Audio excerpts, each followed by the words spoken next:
올해 여름 정말 더웠습니다. 매번 기록을 갱신하는 것 같은 그런 삶을 보이는데요. 정말 더웠습니다. 근데 그 폭염이 끝나던 날이 제 기억으로 열대야가 막 꺾이기 시작하는 게 8월 15일 부근이었을 겁니다. 그날 하늘에 거무스름한 구름이 끼기 시작했죠. 그리고 비가 한번 왔습니다. 그 비 한번 오고 나서 폭염이 꺾였습니다. 열대야가 끝이 났죠. 약 30일 가까이 지속되던 열대야가 끝이 났습니다. 단언컨대 제가 살아오는 날 중에서 그렇게 구름과 비가 아름답게 느껴진 적은 없었습니다. 물론 그래도 더웠지만은 숨이 막힐 정도로의 더위는 어느 정도 꺾이고 정말로 하루 상간에 정말 시원해진 걸 느꼈죠. 그만큼 더웠습니다. 자동차 온도가 40도 이상 찍는 것도 봤고 밤에도 30도가 넘었습니다. 정말 더웠습니다. 근데 이 폭염 중에서도 TV나 이런 인터넷 매체의 기사를 보니까 우리나라는 공식 기록이 40도를 넘었느니 안 넘었느니 그래도 결국 40도를 안 넘었습니다. 39점 몇 도 이렇게 찍었는데 그런 온도에서도 더워서 못 살겠다. 어떻게든 살 수 있어야 되지 않겠느냐 난리를 칩니다. 근데 저쪽 중동 지방은 온도가 계속 올라가고 있다고 하죠. 유럽도 마찬가지고 40도는 벌써 이전에 넘었습니다. 그리고 50도 가까이 올라간다. 정말로 밖에다가 계란을 까놓으면 우리나라는 부화된다고 하는데 거기서는 익는다고 얘기를 합니다. 그 정도까지 올라간다고 하죠.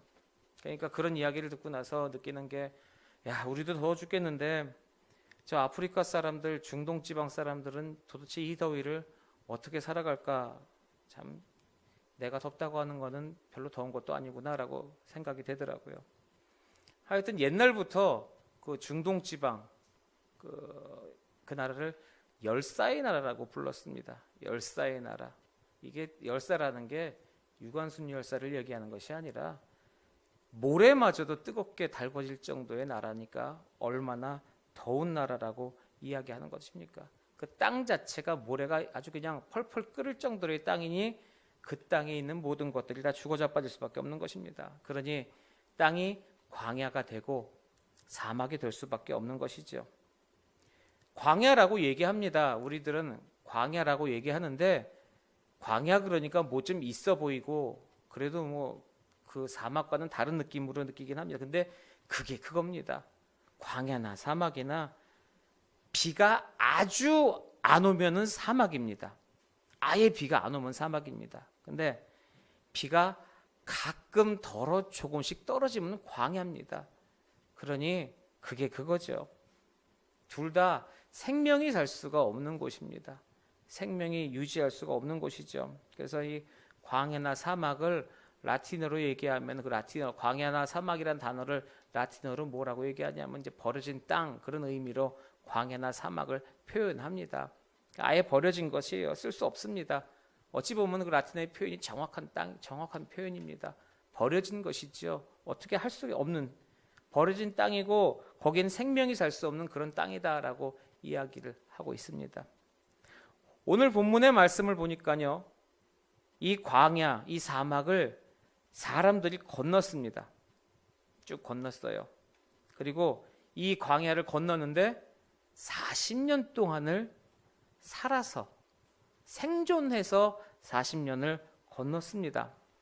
근데 이 40년 동안 광야를 지나가는 것은 하나님의 은혜 없이는 못 건넌다는 이야기지요. 하나님의 은혜가 있으면은 그 하나님의 은혜로 있지 않습니까? 낮에 해가 너희를 상치 아니하고 밤에 달이 너를 해치 아니하리로다. 시편 121편 6편 말씀 이 하나님이 우리를 보호하시고 은혜가 있다는 그 말씀을 할 때 이 말씀을 많이 우리가 인용을 하고 사용을 합니다. 근데 이 말씀이 바로 이 광야, 이 사막을 두고 하시는 말씀입니다. 그러니까 이 사막이라고 하는 거 성경 속에서는 계속해서 광야라고 얘기를 합니다. 이 광야라고 하는 것, 이 광야라고 하는 땅, 지금까지 얘기한 이 땅에 그러면 대표적인 특징이 무엇이냐면은 제일 먼저는요, 이 땅 자체가 적대적입니다. 어찌 보면 우리에게 적대적인 땅이에요.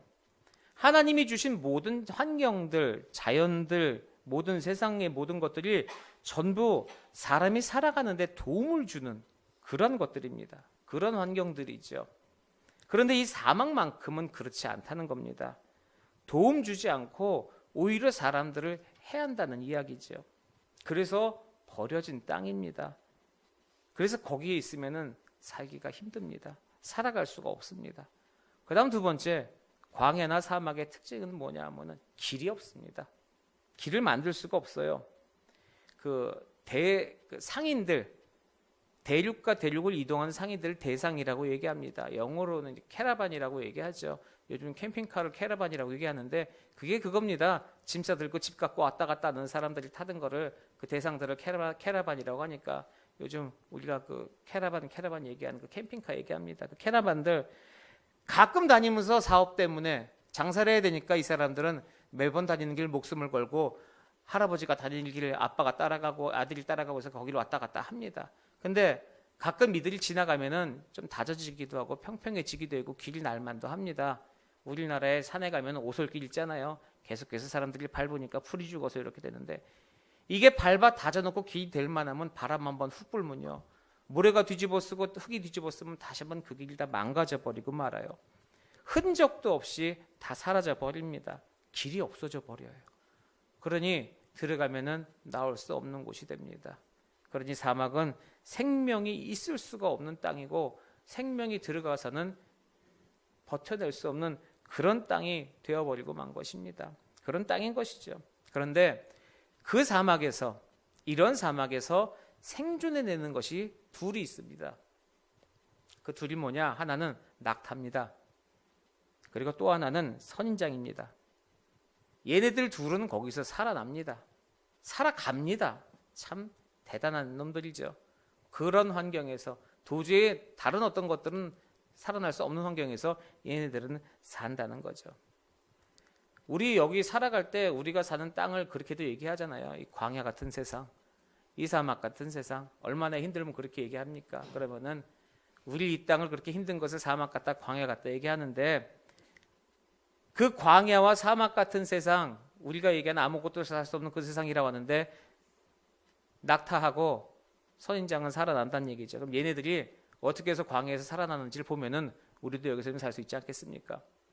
그럼 낙타하고 선인장하고 왜 살아남느냐? 공통점은 딱 하나예요. 얘네들은요 몸통 안에다 물을 갖고 있습니다. 물을 갖고 있어서 살아가는 거예요. 그 물을 가지고 있으면 산다는 이야기입니다. 그래서 성경에도요 이 물에 대한 부분을 정말 세상적으로 주는 그런 은혜를 물에 많이 표현해서 성경에서 말씀하고 있습니다. 그러니까 물 자체도 얼마나 큰 은혜인지 너희들이 깨달으라는 거예요. 그 물에 대해서 이 말씀하고 계세요. 그러니까 하나님이 영적으로 주시는 아주 그런 은혜들, 고귀한 은혜들, 하나님이 크신 은혜, 사랑들을 물로서 많이 표현하고 있습니다. 그런 것들이 성경에 여러 곳에 있죠. 우리가 살아가면서 이 땅에 살면서도 육체적으로 물이 꼭 있어야 돼요. 우리 몸의 몇 프로가 수분 이상이고 밥은 안 먹어도 물은 먹어야 살아간다고 사람들이 얘기하지 않습니까? 그런데 몸에 물만 필요한 것이 아니라 영적인 부분에서도 우리가 영적인 물이 필요하다는 것이죠. 영적인 물이 있어야 한다는 거예요. 그게 영적인 생명이란 말입니다. 그래서 요한복음 7장 37절부터 38절에 예수님이 이렇게 말씀하십니다. 누구든지 목마르면은 내게로 와서 마셔라. 이렇게 말씀하셨어요. 나를 믿는 자는 성경의 이름과 같이 그 배에서 생수의 강이 흘러나오리라. 영적인 생명입니다. 영적인 건강을 말씀하고 계시는 거예요. 그러니 영적으로도 육적으로도 사람에게는 물이 꼭 필요하다는 겁니다. 물이 꼭 필요한 거예요. 그러면 그 물을 한번 생각을 해보자고요. 도대체 그 물이 뭐길래요? 우리 살아온 세상 역사를 봐서도요, 사람들은 물 없으면 살아갈 수가 없습니다. 살아남기 어렵습니다. 세상이 발전해 가는데도 물의 힘이 굉장히 크죠. 그래서 모든 역사들, 특히 우리 역사 공부에서 알겠지만은 모든 문명들이 발달한 문명의 발상지는요, 모두가 다 강을 끼고 이루어졌습니다. 다 강이 있어요. 강이라고 하는 물이 없으면은 문명 자체가 일어나질 못한다는 거죠. 대표적으로 중국에 황하강 있지 않습니까? 황하강을 끼고 중국은 일어났습니다. 자, 인도에는 인도 문명에는요. 겐지스강, 인더스강 있습니다. 그리고 메소포타미아 문명, 티그리스강, 유프라테스강 우리 많이 외워서 아주 딸딸딸딸 공부해 있지 않습니까? 다 그런 강들을 끼고 세계 4대 문명이 일어났어요. 강 하나, 많아야 2개를 끼고도 그런 놀라운 세상의 문명이 일어나고 지금 우리의 문명 인류가 살아났다는 것이죠. 자, 그럼 강 2개 갖고도 이런 문명이 일어나는데 그러면은 가장 좋은 데가 어딥니까? 우리가 생각하기에 이것보다 더 큰 문명을 일으켜야 될 때가 어딥니까? 바로 에덴 동산 아니겠습니까? 거기는 강이 4개입니다. 4개. 비손, 기온, 히데겔, 유브라데 이렇게 강이 4개나 흘렀답니다. 에덴 동산에는. 그러니 그곳은 얼마만큼 사람들이 살기에 좋은 곳이었겠냐는 거죠. 얼마나 대단히 우리들의 행복을 추구할 수 있고 발전할 수 있는 그런 토지를 우리에게 하나님께서 주셨다는 것이에요. 그것도 우리가 알 수 있습니다. 자, 우리나라만 놓고 보고 얘기해 보자고요. 우리나라 경제 발전에 대해서 얘기할 때 우리들은 그렇게 얘기하는데 세계 사람들은 그렇게 얘기하더라고요. 우리나라가 전쟁의 잿더미에서 이렇게 몇십 년 만에 큰 발전을 이루어서 세계에 앞선 선진국의 대열에 설 수 있는 것을 보고 세상 사람들이 그러잖아요. 한강의 기적이라고.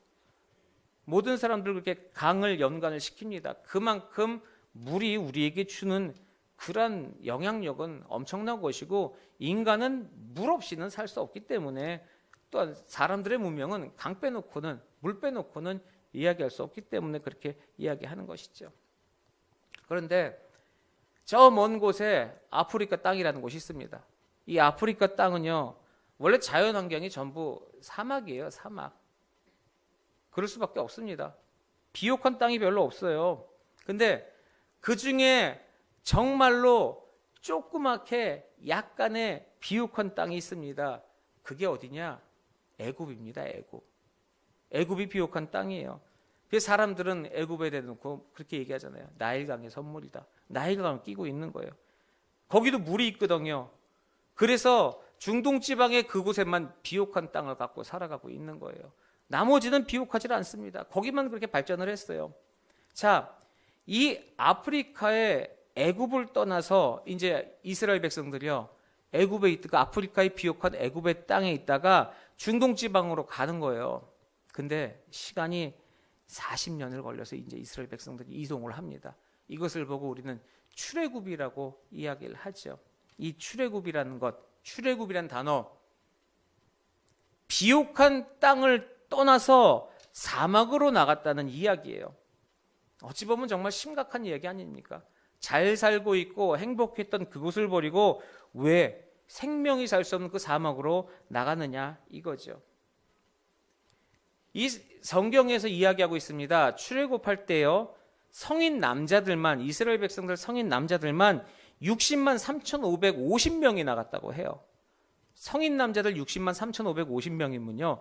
이것을 전체 인구 아이부터 노인까지 계산해 보면 약 200만 명 정도가 이동했다고 이야기합니다. 200만 명 이상이 비옥한 땅에서 사막으로 나간 거예요. 그리고 그 사막에서 그들이 40년 가까이를 헤매고 다녔다는 겁니다. 그런데요, 이 사람들 중에 태양볕 때문에 죽은 사람 하나도 없습니다. 사막의 기후 때문에 죽은 사람은 한 명도 없습니다. 다 하나님의 말씀에 불순종해서 죽었어요. 그러니 이 이스라엘 백성들의 출애굽 사건, 이 출애굽 자체만 놓고 보면은 인류 역사상 세상에 이런 기적은 없다는 거죠. 200만 명 가까이가 사막으로 나와서 40년 가까이 산 그런 기적은 없다는 겁니다. 그럼 이 사람들이 어떻게 사막에서 살아남을 수 있었느냐? 이게 무슨 얘기냐? 이 사람들의 사연이 무슨 사연이 있느냐? 그것을 우리가 알아야 된다는 것이죠. 이스라엘 백성들이 출애굽이라는 것을 했어요. 애굽에서 탈출하다 출애굽 그대로입니다. 자, 제가 지도를 하나 준비를 했습니다. 동그란 지도 그 인터넷에 해놓은 거 있거든요. 동그란 거 한번 봅시다. 자, 이게 잘 보이라고 했는데 그렇게 잘 안 보이네요. 세계 지도입니다. 세계 지도인데 여기가 이집트고요. 여기가 이스라엘입니다. 대충 어디쯤인지 아시겠어요? 자, 요건데 우리가 볼 때는 여기예요. 그냥 처음에 자그만 지도를 보여드리면 어딘지 모를까봐 이걸 한번 보여드렸습니다. 그래서 요거 마우스 돌리면은 쭈쭈쭈쭈 확대가 되거든요. 오, 여기 당겨서 또 당겨주세요.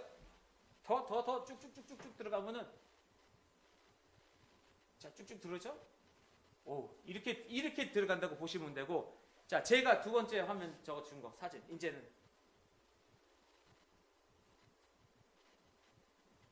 자, 널브러졌네. 요 빨간 선 끝에서 출발을 하는 거예요. 이스라엘 사람들이 해서 어디를 가느냐? 저쪽 끝에 여기 바다 같은 게 저게 사해입니다. 사해. 거기 오른편 저 위에 중간이 거기가 가나안이에요. 그러면은 여기서 출발해서 저기 가는 겁니다. 여기서 시작해서요. 여기 지중해예요. 지중해 따라 이렇게 걸어서 쭉 해서 여기 길도 좋아요. 이렇게 저기 딱 가면은 보름 걸립니다. 저렇게 가는데 직선으로 가는데. 근데 이스라엘 백성들이요. 여기서 일로 와요. 여기가 저겁니다. 갑자기 이름이 생각이 안 나냐? 저기 시나이 반도 시내산. 여기가 시내산이에요. 하나님한테 보세요. 돌판 받은 거 시내산. 일로 내려와요. 삐리삐리삐리삐리 일로 옵니다. 자, 여기서 대륙을 가로질러서 쭉 해갖고 저기 넘어가는데 여기 왔다가 여기서 출발해서 팔이 안 올라간다. 저기 가는데 40일이 걸리는 거예요. 자, 질러가면 보름. 여기까지 왔다고 쳐요. 시내산 와서 하나님 말씀 돌판 받고 여기서 홍해 갈라져 여기쯤이거든요. 와다가 홍해 갈라져서 착하고 여기 와서 이제 여기 뺑글뺑글 돌다가 질러서 저기 가는 게 40일이 걸려요. 40일이. 근데 저렇게 질러가는 길이 40일이 걸리는데 사고가 하나 납니다. 이제 화면 빼주셔도 돼요. 이렇게 가면 되는 거예요. 시내산까지 와서 올라가면 되는 건데 걸어가면 40일이 걸리는 길인데 사고가 나요. 그게 무슨 사고냐? 민수기 13장에 있는 사고가 납니다. 이 가데스 바네아에서 가나안 땅을 정탐하러 오라고 정탐꾼들을 보냈어요. 12정탐꾼을 보냈습니다. 가갖고 니들이 가갖고 그 땅을 보고 정탐을 한번 해보고 와라. 그래서 12명이 갔는데 이놈들이 딱 가서 원주민들을 보고 가나안 땅을 보고 겁을 먹었어요. 그리고 돌아와서 아주 부정적이고 아주 불신앙적인 보고를 합니다. 하나님이 저 땅 너희들에게 주겠다고 얘기했으면 믿고 가면 되는데 가서 보고 나서 겁나니까 와서 불신앙적인 보고를 해요. 부정적인 보고를 하죠. 그 이야기를 듣고 나서 이스라엘 백성들 모두가 다 그 불신앙적인 보고에 동조를 합니다. 그래갖고 지금 나온 이 이스라엘 백성들 모두가 다 집안이 초상집이 돼버려요. 난리가 납니다. 아주 그냥 다 곡을 합니다. 아이고 우린 다 죽었다. 우린 다 죽었다. 전체가 다 뒤집어져 버려요. 그랬더니 하나님이 그걸 보고 진노를 하십니다. 이것들 그렇게 믿음이 없냐? 너희들 그렇게 믿음이 없냐? 내 말을 그렇게 안 믿냐? 그래, 그럼 고생 좀 해봐라 니네 거기서 며칠 동안 가서 정탐해 왔어? 40일? 10배다. 그래서 40년입니다. 그래서 40년 동안은 헤매고 다닌 거예요. 하나님 화나셨다고 해서 그렇다고 이스라엘 백성들을 버린 거 아닙니다. 뭐예요? 내가 주겠다고 약속했는데 가서 그거 제대로 받아들이지 못한 너희들 철들어라 이겁니다. 깨달으라 이거예요. 내가 너한테 주겠다고 했는데 네 눈에 보이는 그런 모습들을 보고 나서 나의 약속을 믿지 않냐? 그러니까 철들어라. 그래서 광야의 길 걷게 하셨습니다. 하나님의 뜻이 있으셨던 거예요. 지중해 연안으로 쭉 걸어가면 보름이면 되는 것을 그쪽으로 안 가게 하고 돌려가게 하신 그 하나님의 뜻이 있다고 출애굽기는 계속해서 이야기하고 있는 겁니다. 그러면서 그 가운데서 하나님께서 은혜 가운데 이들을 지켜주셨다는 거죠. 그게 오늘 구름기둥, 불기둥입니다. 그러니 이 땅에서 사는 동안에 구름기둥, 불기둥 떠나서는 이 하나님의 은혜를 떠나서는 도저히 살 수 없다는 것을 이야기하고 있는 것이죠. 그 사람들 거기 사는 사람들이요. 중동지방 사는 사람들의 기후만 놓고 한번 보세요. 낮에는 45도는 기본입니다. 45도에서 50도 올라갑니다. 엄청 덥죠. 우리 이번 덥다 했지만 그거는 유도 아니에요. 그 사람들 앞에는 정말 누구 말 맞더라 명함도 못 내밉니다. 우리는요 덥습니다. 더워도 이 습도라는 게 있어요. 더운데 숨이 턱턱 막히죠. 근데 그 사람들은 건조한 날씨에 더워요. 그 건조한 날씨에 덥게 되면은 이게 뭐냐면 아무리 온도가 올라가도 그들 밑에 들어가면 서늘해요.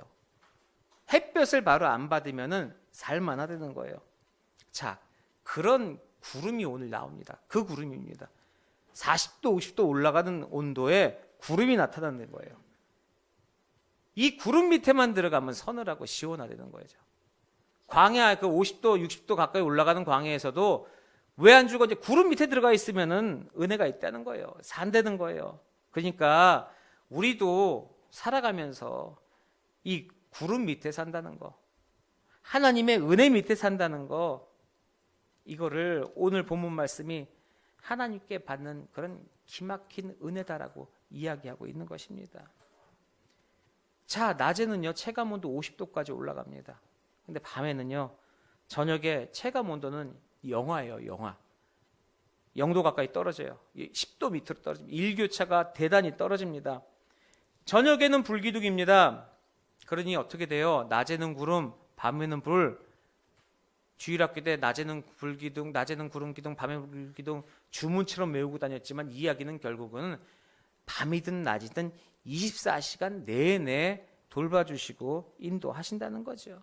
24시간 내내 하나님의 은혜라는 겁니다. 낮에는 시원하게, 밤에는 따뜻하게. 하나님의 은혜 없이는 절대로 못 산다 이겁니다. 네가 서 있는 곳 전부가 다 사막이라는 거예요. 여기를 벗어나서 어떻게 살겠느냐. 근데 여기를 벗어나지 않고는 저 은혜 없이는 못 산다는 건 말씀해 주시고 계시는 거예요. 도저히 살 수 없습니다. 불기둥, 구름기둥 오늘 본문에서 언급합니다. 그러면서 우리에게 하나님의 은혜를 깨달으라고 말씀하고 계시는 거죠. 하나님의 백성들은 이 은혜 속에 다 산다는 이야기입니다. 오늘 본문 말씀 보면요 불기둥하고 구름기둥 이야기를 합니다. 그 두 개가 인도했다라고 이야기를 하죠. 근데 본문의 이야기를 보면요 다분히 오늘 본문은요 구름기둥 중심적으로 말씀을 하고 계십니다. 구름이 뜰 때는 행진했습니다. 구름이 멈출 때는 이스라엘 진영에 진을 쳤다고 했어요. 철저하게 이 구름을 따라서 이동을 한 겁니다. 광야 생활은 그러면 구름 주도적인 생활이었다. 구름을 그런 존재로 이야기를 하고 있습니다. 근데 우리가 살면서요. 이 땅에서 우리가 생활하면서 구름에 대하여서는 별로 그렇게 긍정적인 생각이나 긍정적인 반응의 이야기를 하지 않습니다. 그냥 어린아이나 뭉게구름, 고양이구름, 토끼구름 그렇게 쳐다보면서 구름 이쁘다 얘기하죠. 근데 우리들은 구름에 대해서는 그렇게 별로 좋은 얘기를 얘기 안 해요.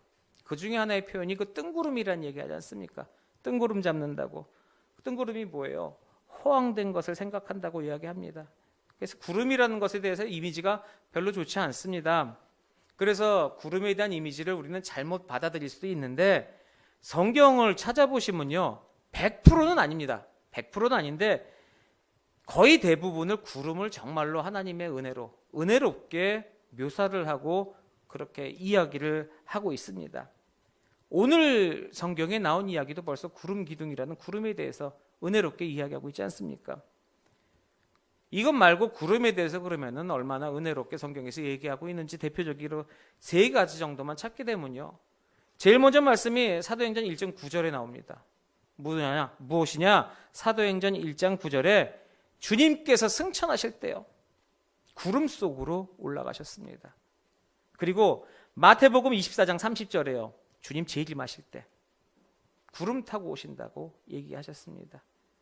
자, 그러면 주님께서 재림하시는 날 그때까지도 우리 살아남은 그리스도인들 그 사람들이 있습니다. 이들이 이제 들림 받는다는 것을 성도의 휴거라고 이야기를 하지요. 그것을 데살로니가전서 4장 17절에 말하고 있습니다. 구름 속으로 들어올려진다라고 말씀하고 있죠. 이게 구름입니다. 성경에서 이야기하는 구름입니다. 은혜로운 곳에 임하는 그런 구름이죠. 다 하늘로 들려 올라가는 것입니다. 마지막에 구름 타고 우리 모두가 다 마지막 날에 얼마나 좋습니까? 구름만 생각하면은 비행기 타고 갈 때 구름 보면 그 생각하지 않습니까? 나중에 천국에 갈 때 나는 지금 비행기 타고 가지만 나중에 내가 저걸 타고 간다. 그런 생각하면은 은근히 기름이 좋습니다. 기분이. 구름이라는 것이 우리에게 이렇게 은혜로 다가온다는 것이죠. 그런데 그 이후에 뿐만이 아니라 이 세상 우리가 살아갈 때도 그 구름이 우리를 인도하신다는 거죠. 오늘 본문 요점이요. 본문의 요지가 바로 그겁니다. 이런 거예요. 뭐냐? 그 구름을 따라가라. 결국 뭐냐면요. 인생은요. 믿는 자의 인생은 가야 할 때가 있고 서야 할 때가 있다는 겁니다. 여기까지는 우리가 다 동의하고 할 줄 압니다. 근데 그러면서도 얘기하는 내용이 있어요. 그게 뭐냐면은 여기에 멈춰 내가 섰습니다. 멈춰 섰는데 오래 쉬지 못하고 급하게 떠날 때도 있다는 거예요. 쉬라고 여기서 휴식 그래서 쉬려고 짐을 푸는데 출발 이제 쉬지도 못했는데 그렇다고 투정되고 나 안 가요 하면 아니라 출발하면 떠나야 된다는 겁니다. 그리고 내가 여기에 머물렀어요. 그리고 이제 너무 오래 머물러서 떠나고 싶어요. 근데 내가 오랜 시간 머물렀다고 해서 내 마음대로 떠나는 게 아니라 더 머물러야 될 때도 있다는 겁니다. 그 모든 게 다 하나님의 뜻이니라라고 말씀하시는 거죠. 그것을 성경에서 오늘 구름이 우리에게 일일이 다 가르쳐주고 있다는 겁니다. 그 이야기를 하고 있는 것이에요. 그래서 오늘 본문 말씀에 여호와의 명령을 따라라는 말이 세보세요. 8번이나 나옵니다. 이 짧은 본문 속에 여호와의 명령을 따라 모든 지금 스토리의 주인공은 구름이에요. 불이에요. 하나님이 시키셨다고 해도 그 구름이 나타나면 따라가야 되고 스문 서야 되고 장막 쳐야 되고 다 구름이 주도적으로 가는데 그 주도적인 건 뭐냐? 여호와의 명령을 따라라고. 혹시라도 너네가 구름이 너희를 이끌 거라고 이게 아니라 그 구름도 여호와의 명령이라고 말씀해주고 계시는 겁니다. 결국 구름하지만은 여호와의 명령을 따라서 사는 것입니다. 그 명령에 그 구름에 철저히 순종해야 된다는 거예요. 그걸 배워야 한다고 오늘 본문 말씀 우리에게 말씀하고 계시는 겁니다. 여호와의 명령을 따라 가야 할 때는 가세요. 쉬어야 할 때는 쉬어야 합니다.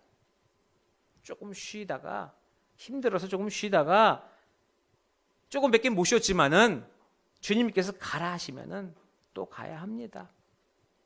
오래 쉬는 것 같아서 엉덩이에 진물 날 것 같아서 너무나 계속해서 하나님이 쉬어라 그러면 쉬어야 하는 거예요. 그렇게 해야 된다는 겁니다. 이 내용을 그런데 성경을 안 읽고 어떻게 아시겠습니까? 하나님과 기도를 안 하고 하나님께 기도 안 하고 어떻게 이 뜻을 알 수 있겠냐는 것이죠. 그러니 말씀 많이 보고 기도 많이 해야 됩니다. 생각해 보세요. 광야에서 텐트 치는 거 중노동이지 않겠습니까? 요즘처럼 원터치 텐트 이렇게 던지면 푹 펴지는 게 아닙니다. 광야에서 낮 기온이 40도, 50도, 겨울엔 영하로 가기 때문에요. 텐트 자체가 우리가 생각하는 텐트가 아니에요. 천막질이 가죽으로 만든 혼자서는 들지도 못합니다. 베두인 텐트가 이렇게 만져보면요. 비도 안 새고요. 햇빛도 아예 깜깜해요. 엄청 두꺼운 그것을 1인용 텐트가 아니라 그 안에 한 가족 이상이 살아야 되니까요. 10명 이상짜리 엄청 큰 우리 운동회하는 텐트를 쳐요. 근데 그 텐트 두께가 엄청나고 위만 치는 게 아니라 옆에까지 다 가리는 겁니다. 그걸 친다고 생각해봐요. 저녁에 와갖고 밤늦게 도착했습니다. 구름 따라오다가 밤늦게 도착했어요. 자, 여기서 머무릅니다. 진영에서 자, 이제 숙박 그래갖고 어디 다 모여가 텐트 열심히 칩니다. 그리고 텐트 겨우 쳤어요. 그리고 이제 짐 풀기 시작하는데 한 시간 쉬지도 않았는데 갑자기 아침에 구름이 삑 떠올라도 이 구름이 쭉 갑니다. 그럼 어떻게 해요? 가야죠. 나야 쉬고 싶죠. 나야 힘들죠. 근데 하나님이 가라고 하십니다. 순종해야 살아남습니다. 이거는 내가 손을 흔들고 내가 아직 나 짐 못 쌌어요. 스톱! 버스 스톱! 구름 스톱! 나 아직 못 갔어요. 한다고 구름이 쓰는 게 아니에요. 구름 가면은 다시 걷어야 됩니다. 버리고 갈 수 없잖아요. 또 가다 찬막 쳐야 되니까. 순종해야 살아남는 겁니다. 그들의 삶은. 그러니 철저히 순종할 수 없죠. 순종하는 사람만 은혜가 있는 것입니다. 자, 도착했습니다. 여기서 한 하루 이틀 쉬었어요. 근데 아침에 돼도 계속 구름이 안 떠오릅니다. 그러면은 계속 있어야 됩니다.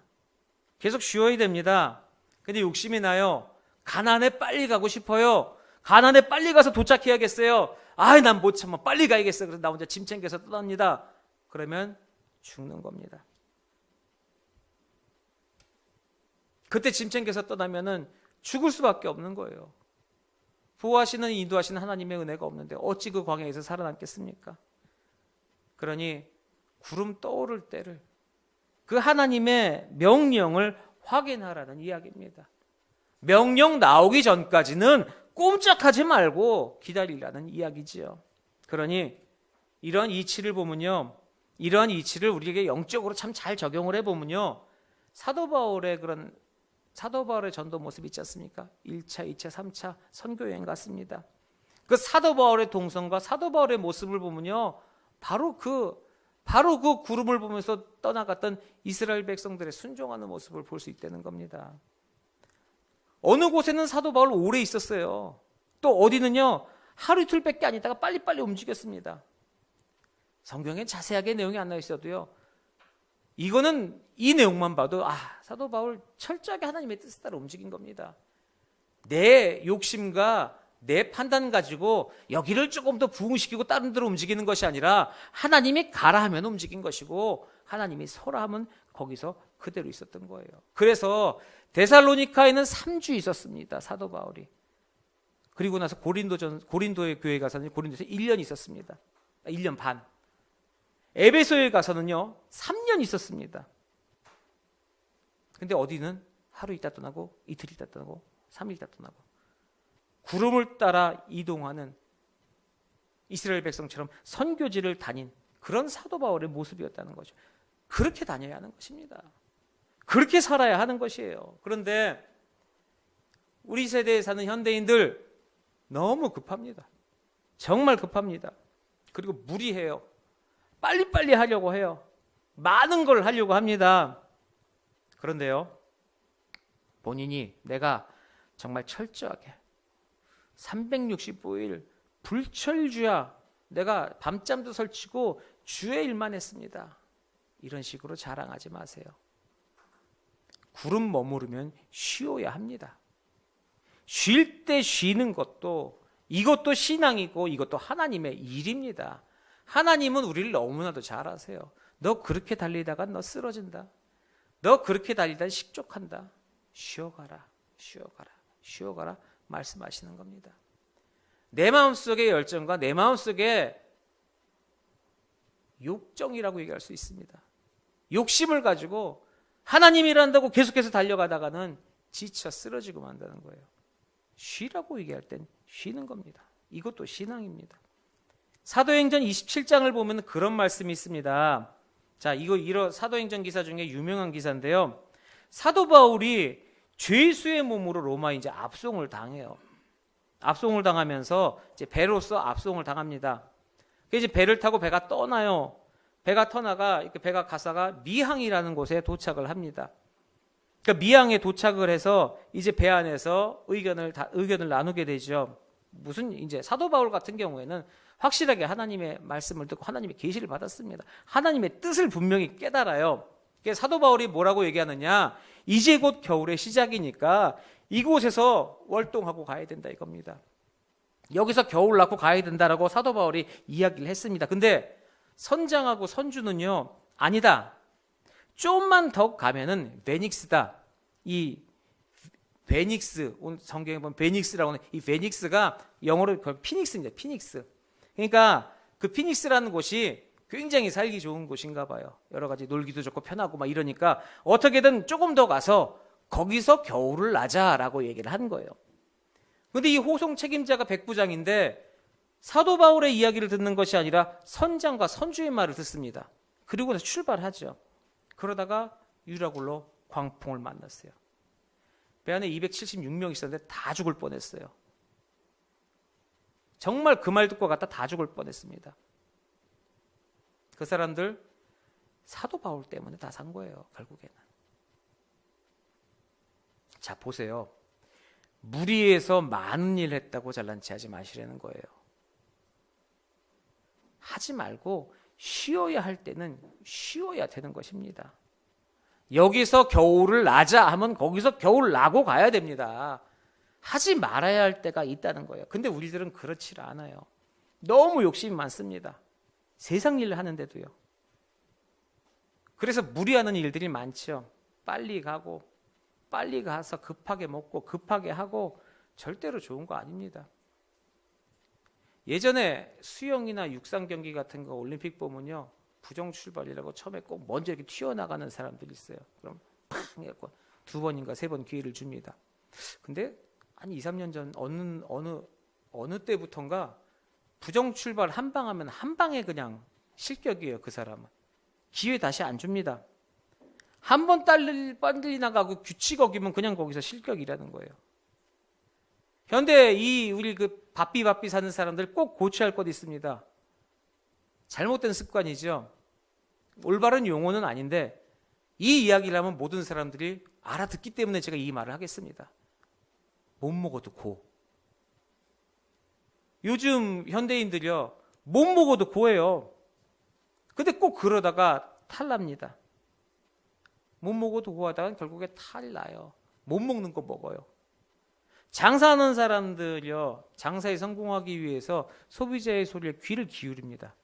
그런데 교회도 마찬가지고 장사도 마찬가지입니다.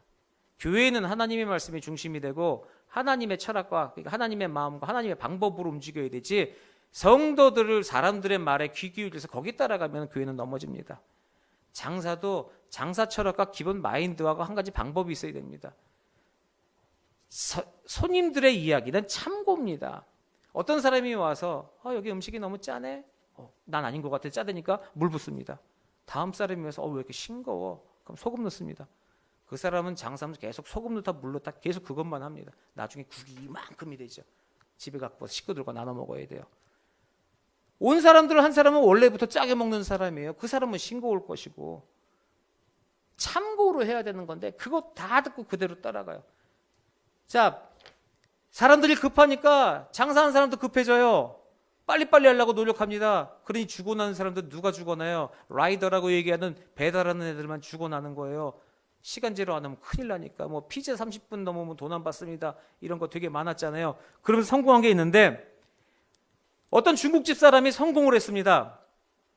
이거 성공 신화라는 프로그램에 나왔던 이 얘기예요. 이게 뭐냐면은 이 중국집을 하는데 이 사람이 음식도 잘 만들었어요. 근데 성공한 이유는 따로 있습니다. 어떻게 성공을 했냐면은 사람들이 하도 빨리빨리 하고 중국집은 빨리빨리 이 신속이 생명이다 막 이러니까 그 사람들의 요구, 그 사람들의 비위 맞춰주다가 성공했다는 거예요. 비위 맞추다가 성공했어요. 중국집마다 붙어있는 그런 슬로건 같은 게 있습니다. 뭐냐? 신속 배달.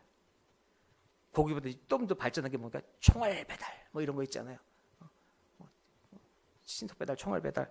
근데 이 사람은요. 그 정도가 아닌 거예요. 이 사람은 문구 하나로 성공했다고 합니다. 이 사람은 신속 배달, 총알 배달이 아니라 뭐라고 썼느냐? 저희 집에서 짜장면을 시키실 때는 담배를 피지 마세요. 이런 문구를 딱 붙인 거예요. 광고지도 다 저희 집에다 짜장면을 시킬 때는 담배를 피지 마세요. 저는 크리스찬인가 그랬어요. 기독교인이니까 담배 피. 근데 그게 아닙니다. 담배 다 피기 전에 짜장면 온다는 소리예요. 그러니까 주문하고 담배에 불을 붙이지 말라는 거예요. 당신이 이거 다 피기 전에 간다. 그걸로 대박 났다고 합니다. 그 문구 하나로. 그러니 사람들의 급한 성격을 그런 비율을 맞춰서 성공한 케이스예요. 근데 오늘 오늘 성경은 분명히 이야기하고 있습니다. 우리들에게. 뭐냐? 그거 아니라고요. 그거 아니라고 얘기합니다. 쉴 때는 쉬어가야 합니다. 그리고 많은 일 하세요. 좋은 일 하세요. 근데 구름 보고 하세요. 구름 안 가는데 혼자 가지 마시고 하나님의 뜻을 알고 깨닫고 가야 된다는 겁니다. 쉴 때 쉬는 부분 내가 정하는 거 아닙니다. 하나님이 서라고 하면 서는 거죠. 내가 판단하는 거 아니에요. 그러니까 사막 같은 인생살입니다. 광야 같은 인생에서 살아남는 길은 구름밖에 없다는 거예요. 그 구름이 40년 동안 인도를 한다고 합니다. 근데 성경 딱 봐요. 성경 보니까 딱 한 번 이스라엘 진영에서 구름이 떠납니다. 딱 한 번 떠났습니다. 심각한 이야기죠. 그게 어디냐? 민수기 12장입니다.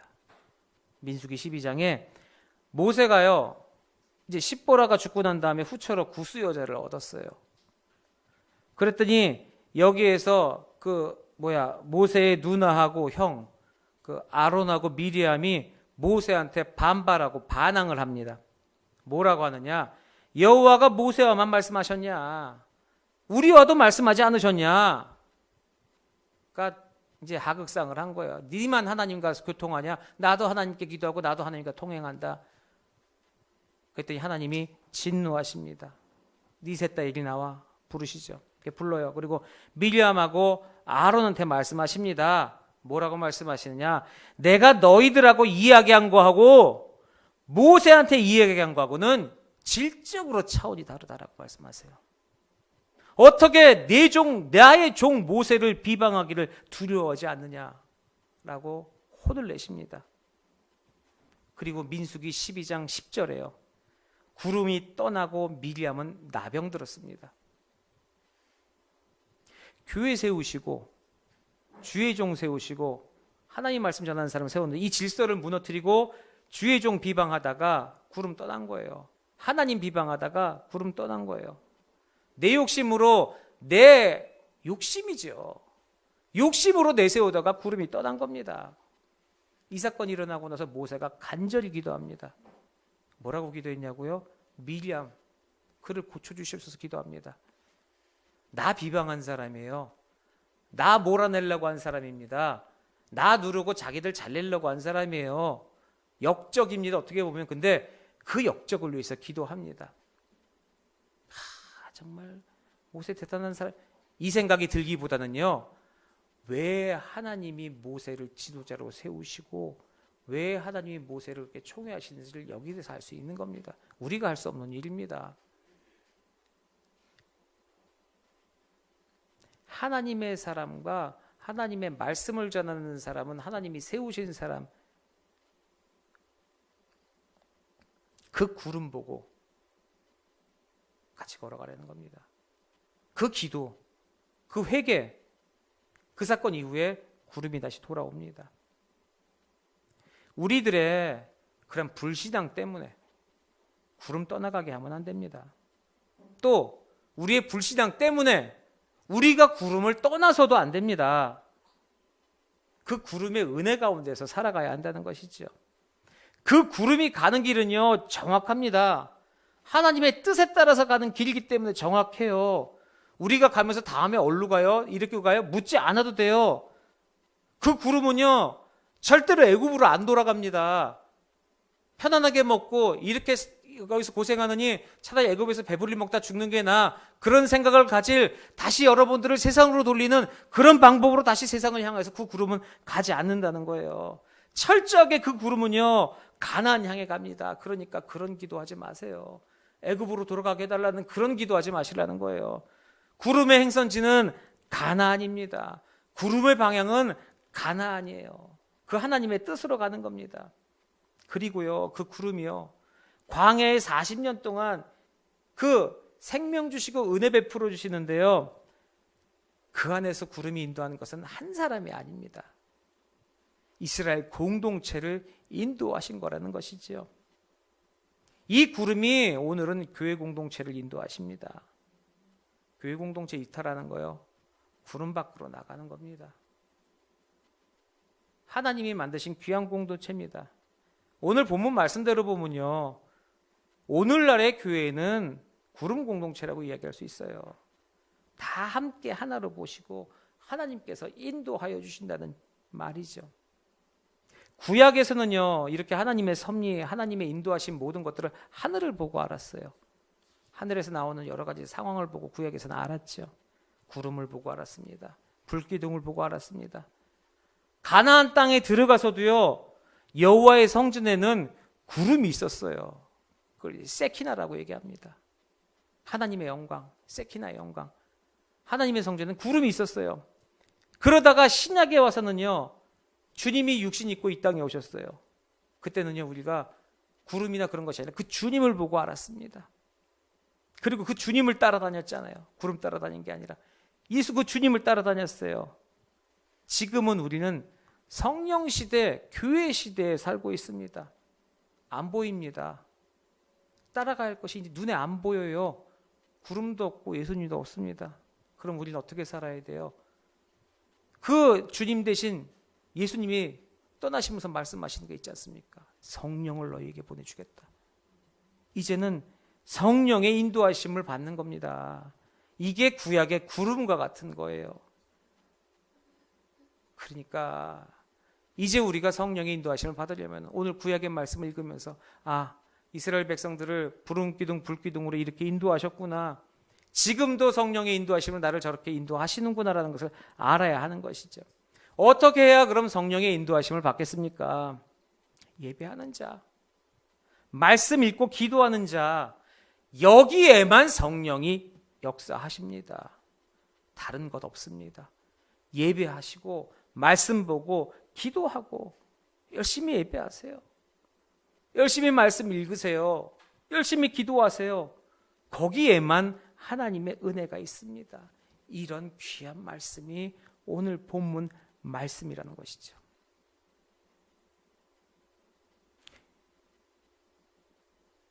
이런 이야기가 있습니다. 좀 어려운 이야기인데 짧은 이야기지만 한번 들어보세요. 기도를 마치고 일어날 때 앉을 때보다 더 좋은 모습으로 일어나는 것이 기도의 응답이다. 이해가 되십니까? 기도를 마치고 일어날 때 앉을 때, 처음에 앉을 때의 모습보다 더 좋은 모습으로 일어나는 것이 기도의 응답이다라는 말이 있습니다.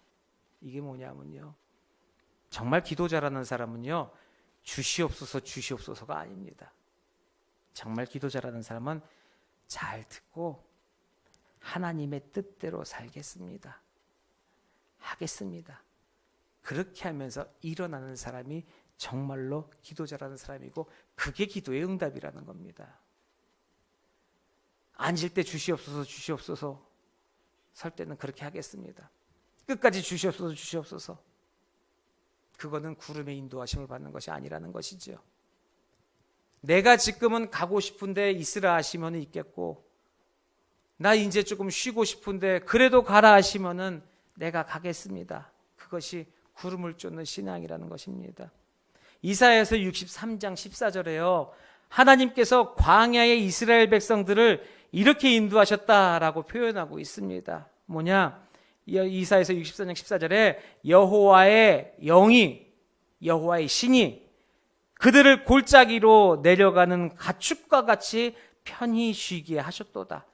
주께서 이와 같이 주의 백성들을 광야에서 인도하셨다. 구름이 여호와의 신입니다.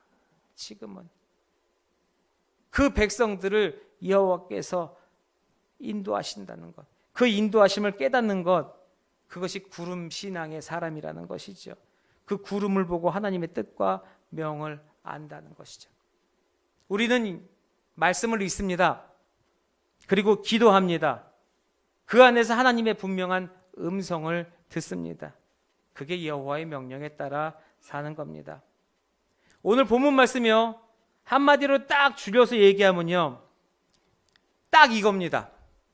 한번 들어보실래요? 오늘 본문 말씀 딱 줄이면 이겁니다. 주님 말씀하시면 내가 나아가리라. 주님 뜻이 아니면 내가 멈춰서리라. 나의 가고 서는 것 주님 뜻에 있으니 오 주님 나를 이끄소서. 그 찬양입니다. 딱 그겁니다. 구름에 인도받는 것, 하나님의 은혜 가운데 사는 것 정말로 대단한 것입니다. 정말로 하나님의 은혜 가운데 감사한 일입니다. 그리고 꼭 구름의 인도하심을 받아야 합니다. 시편 48편 14절에요. 이 하나님은 영원히 우리의 하나님이시니 그가 우리를 죽을 때까지 인도하시리라 라고 말씀하십니다. 그 시편 말씀 뒤에 자연적으로 붙을 수 있는 우리들의 고백이 있죠. 영원토록 우리를 죽을 때까지 인도하시리로다. 그럼 뭐가 붙어야 됩니까? 주는 내 목자시니 부족함 없으리로다. 내 평생의 선하심과 인자하심이 정녕 나를 따르리니 내가 영원히 여호와의 집에 거하리로다. 구름의 은혜, 구름신앙, 그 귀한 주님의 은혜를 생활 속에서도 누리시는 고귀한 성도님들 되시기를 주님의 이름으로 축원합니다. 기도하겠습니다.